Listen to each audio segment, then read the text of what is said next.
जी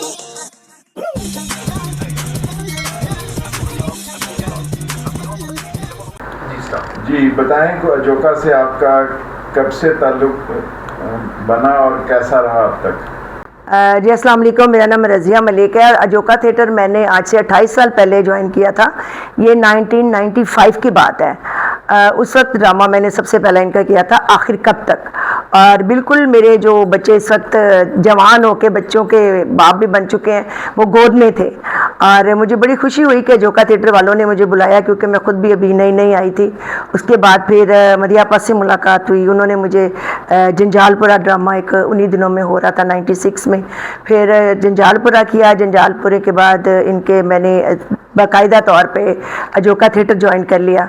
अजोका theatre में जम जम जीवे जमनपुरा के नाम से एक थिएटर प्ले हुआ करता था, वो मैंने ड्रामा किया और एक बहुत अच्छा बहुत प्यारा ड्रामा था जिसका नाम था निक्की या काका क्यों रोता है। ये दोनों नाम एक ही ड्रामे के थे। उसमें मेरे छोटी बच्ची ने परफॉर्म किया जो बिल्कुल छोटी सी थी, जो इस वक्त CID इंस्पेक्टर है, सोनिया।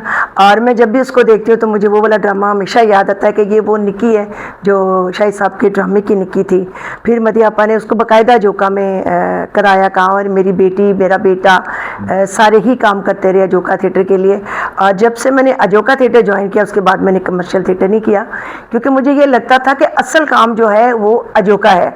और इसमें जो जितने भी प्लेज होते थे हिस्टोरिकल होते हैं, रोने धोने वाले होते हैं, और इसके साथ साथ इंटरटेनमेंट, हंसी मजाक और बहुत अच्छे तरीके से एक मैसेज को कन्वे किया जाता था। और मेरी हमेशा से ख्वाहिश थी कि मैं कैसे प्लेटफार्म मुझे पे काम करूँ और मुझे ऐसा प्लेटफार्म मिले जिसमें कि लच्छरपन ना हो, ड्रामा हो, स्टोरी हो और लोग बहुत अच्छे हो। और ये मेरी जो ख्वाहिश है वो मैं खाना कबा गई 96 में, तो मैंने दुआ की, तो ये मुझे दुआ के तौर पे जो मिला वो अजोका थिएटर था।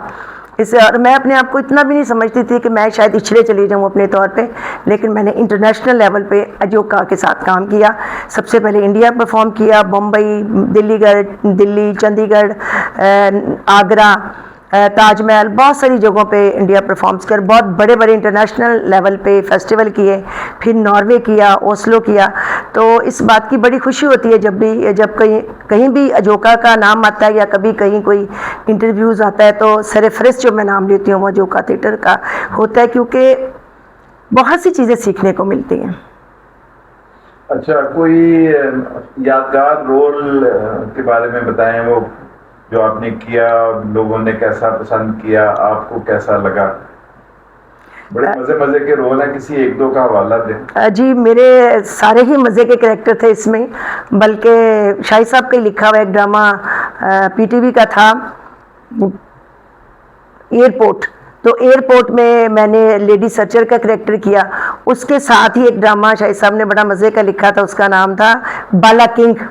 तो बाला किंग हमने नॉर्वे परफॉर्म किया। बाला किंग में गोगी छुरी का एक करैक्टर था जो कि मुझे बड़ा पसंद था। और जब मैंने पढ़ा ना तो मुझे ये लग रहा था कि शाहिद साहब ने मुझे जहन में रख के ये करैक्टर लिखा है। तो मैंने कहा शाहिद साहब ये करैक्टर ये वाला कौन कर रहा है? तो कहते ये वाला भी आप कर रही हैं। तो मैंने कहा अच्छा तो शाहिद साहब ये वाला करैक्टर कौन कर रहा है? कहते ये भी आप कर रही हैं। मैं कहा ये 3-4 सारे करैक्टर मैं नहीं करने ने। कहते नहीं, इसमें तुम चेंज हो, इसमें चेंज हो। तो मुझे बड़ी खुशी हुई कि उन्होंने मुझे इस काबिल समझा कि मैंने एक ही प्ले में 3 करैक्टर किए। और वो एक गोगी छुरी का करैक्टर था, फिर वो एक हिरवन पीता है तो उसकी ये बेवा बन के चली जाती है, फिर ये एक बदमाश से प्यार करती है। और उसमें बड़े मज़े के मेरे डायलॉग थे, मेरे कोलो नाच के किथे जावेगा बालिया। वो कहते गोगी जी असी तुहाडी कॉलोनी नाच के किते भी गए, ओए तुहाडी इत्थे जगह नहीं है गई। कहते बाला जिगर गोगी अपनी जगह आप बनाना जानती है, चल परे हो।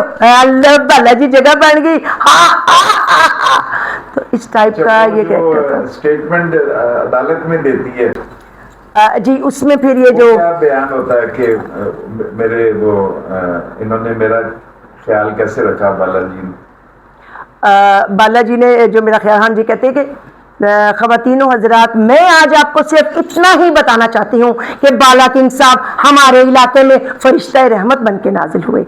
मेरे खान के बाद जिस तरह इन्होंने हमारी मदद की है हम उसे कभी फरामोश नहीं कर सकते। मेरे बच्चों को ऑटिज्म स्कूल में दाखिला लेकर दिया। और मुझे एक मिनट ठहरे, ये जो कपड़े मैंने पहने हुए हैं इन्हीं के दिए हुए, और मेरा अलग से बैंक बैलेंस खोला। और मैं क्या बताऊं, टू दी पॉइंट, आखिर में यही कहूंगी, बाकी सारे डिंग डिंग बाला किंग बाला की। तो इस टाइप का ये कैरेक्टर था। ये तो बहुत हंसने हंसाने वाला था, लेकिन कुछ बड़ा दुखी सा कैरेक्टर भी था ये अन्नी माई द सुपना में। इसी में बाला किंग में एक और बड़े मजे का कैरेक्टर था, जिसमें कहती मैं मुलजिम ना मालूम उस जहाज को बखूबी जानती हूँ कि ये एक आदि मुलजिम है, इसके हाथ में क्लाशिनकोफ है जिसको जीते जिसे घुमा रहा था, और मुलजिम का चाल चलन भी काफी खराब है जिसकी वजह से पूरे महल का नाक में दम आया हुआ है। तो ये सपीटो, फिर वो बाद में वो कहता है जी हाँ सपीटा। तो वो ये बिल्कुल मैं एक करेक्टर नहीं करना चाहती थी क्योंकि वो काफ़ी मुश्किल था, और बिल्कुल मैंने इनको कहा कि जी शाहिद साहब मैं माजरत चाहती हूँ, मेरा गला ख़राब हो जाता है। तो कहते फिर भी तुम करोगी? मैंने कहा शाहिद साहब देखें वो समीना करती उससे कराएं। हाँ तो समीना भी बीमार है। मैं कहा शाहिद साहब मैं भी बीमार हूँ, फिर भी तुम करोगी? मैं कहा चलें आपका फैसला है, तो सर आँखों पे फिर लब्बा है कि हम क्या कह सकते हैं। तो वो फिर ड्रामे का नाम है अन्नी माई दा सुपना।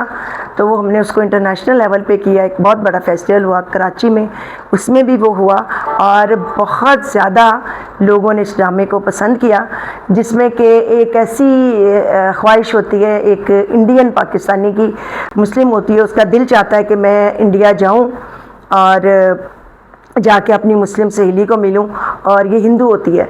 तो ये फिर कोशिश करती रहती है मगर इसका वीज़ा नहीं लगता, वीज़े का इशू होता है। तो एक दिन ऐसा आता है कि उसको चोरी छुपे, वो कहते हैं कि तो बीमार होगी, भूख हड़ताल कर देती है, फिर कहते हैं हमने तुम्हारा वो इंतज़ाम कर लिया है वीज़े का, तो इसको हम छूट मूट का बॉर्डर का चक्कर लगाएंगे और यही कहेंगे कि ये पाकिस्तान आ गया। तो फिर वो उसको पाकिस्तान ले आते हैं। तो लेकिन वहाँ आती है तो उसको पता चलता है कि जी वो जो उसकी फ्रेंड थी वो तो जुलेखा फौत हो गई है। फिर ये होता है कि वो कहती जुलेखा की कब्र पे ले जाओ। कहती भी इस वक्त कौन सी कब्र है? कहती फिर भी लेके जाओ कब्र पे। देन उसको कब्र पे लेके आते, स्पीड इससे लगाइए कि शायद टाइम ज़्यादा ना हो जाए।